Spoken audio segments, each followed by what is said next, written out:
Mtazamaji wa YouTube chaneli yetu ya Kalamu TV Online, tunaripoti taarifa hii kutokea Ikulu Dodoma.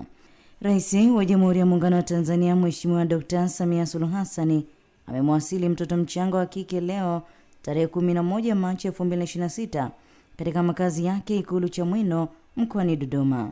Mtoto huyo alipewa jina la Grace Samia Suluhu aliyetelekezwa mjini Nzega mkoani Tabora na amekabidhiwa kwa Rais Dr. Samia na mkuu wa wilaya Nzega Mheshimiwa Naitapwaki Tukai.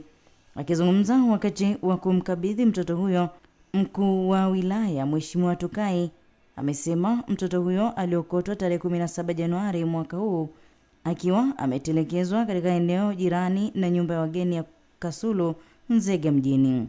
Alieleza kuwa baada ya kupokea taarifa hizo alishirikiana na jeshi la polisi kumchukua mtoto huyo na kumpeleka hospitalini kwa uchunguzi na uangalizi, huku juhudi za kumtafuta mama yake zikiendelea bila mafanikio.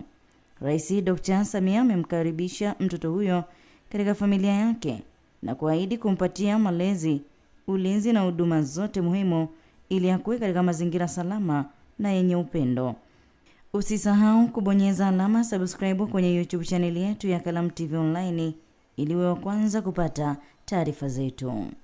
Usisahau kubonyeza alama ya subscribe Kalamu TV Online.